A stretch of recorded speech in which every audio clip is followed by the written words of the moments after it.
अमृतपाल सिंह को आखिर गिरफ्तार करने के बाद असम की डिब्रूगढ़ जेल क्यों ले जाया गया? ये सवाल आप लोगों के मन में जरूर उठ रहा होगा। तो इसके पीछे 3 वजह है। क्या है वो वजह आपको बताएंगे इस वीडियो में।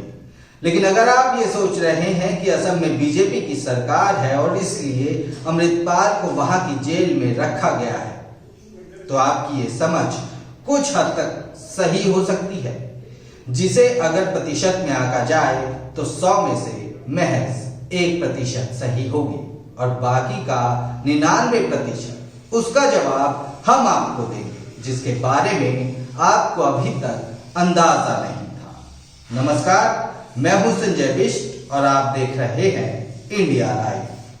वारिस पंजाब दे संगठन का प्रमुख और खालिस्तानी समर्थक अमृतपाल सिंह को पंजाब पुलिस ने गिरफ्तार कर लिया।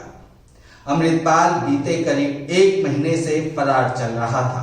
पंजाब पुलिस ने मोगा जिले के रोडे गांव से उसे गिरफ्तार करने के बाद एक विशेष विमान से असम भेजा गया और उसके बाद उसे डिब्रूगढ़ जेल में कैद कर दिया गया। पुलिस की भारी सुरक्षा के बीच अमृतपाल को डिब्रूगढ़ जेल लाया गया। उसको डिब्रूगढ़ हवाई अड्डे से जिस वाहन में बैठाकर जेल लाया गया, उसके आगे पीछे पुलिस के 12 वाहनों का काफिला चल रहा था।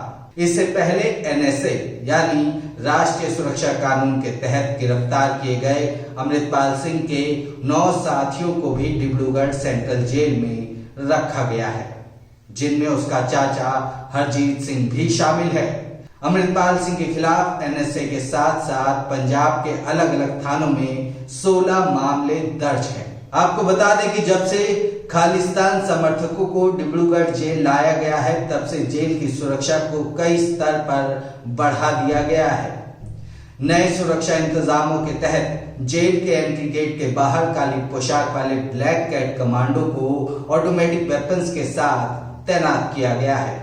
इसके साथ ही जेल परिसर के चारों तरफ अतिरिक्त सीसीटीवी कैमरे भी लगाए गए हैं।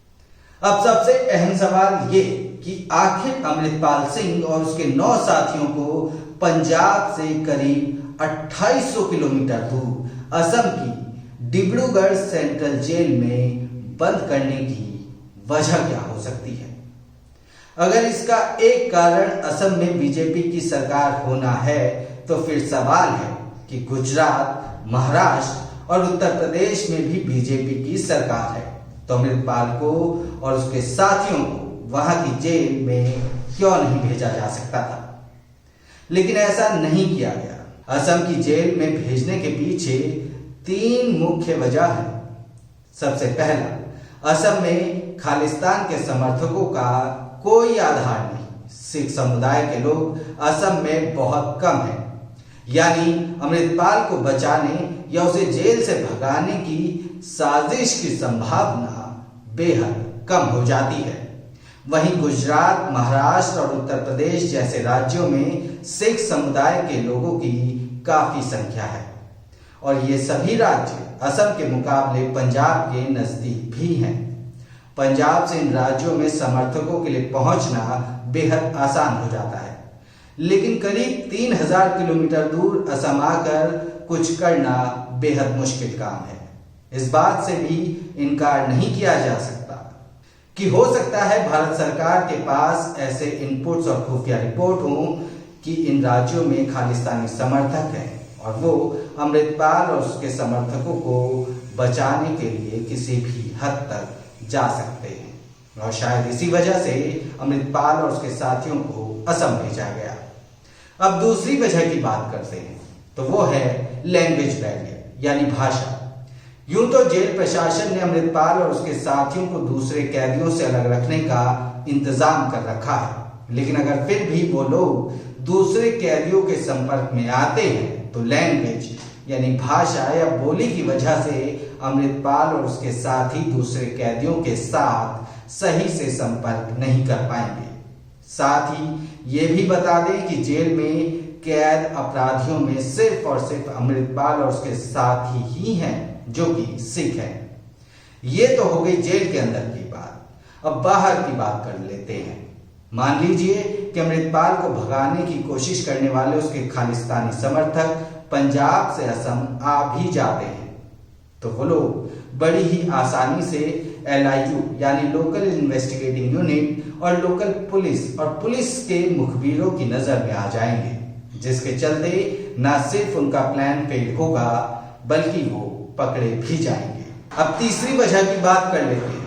माना जाता है कि डिब्रूगढ़ जेल को 1857 में देश की आजादी के पहले स्वतंत्रता संग्राम में भाग लेने वाले भारतीयों को रखने के लिए बनाया गया था और आजादी के बाद इस जेल में अलगाववादी संगठनों जैसे कि United liberation front of Assam के कई नेताओं को जेल में कैद किया गया। साल 1991 के जून में इस जेल में बंद प्रतिबंधित आतंकी संगठन उल्फा के 5 हाई प्रोफाइल चरमपंथी नेता फरार हो गए थे, जिसके बाद जेल की दीवारों की ऊंचाई को 30 फीट बढ़ा दिया गया था।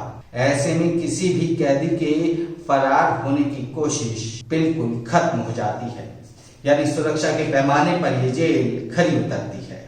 पंजाब की आबो हवा में जहर घोलने के मकसद से आया अमृतपाल आज सलाखों के पीछे है। 36 दिन तक वो खूब भटकता रहा, लोगों के बीच छिपता रहा, खुद को भिंडर वाला पार्ट 2 बताता रहा, युवाओं को गुमराह करता रहा, नशा मुक्ति केंद्र के नाम पर खालिस्तान का पाठ पढ़ाता रहा। लेकिन अब इसका खेल खत्म हुआ समझो। तो फिलहाल के लिए इतना ही। ऐसी ही और खबरों के लिए सब्सक्राइब करें इंडिया लाइव को।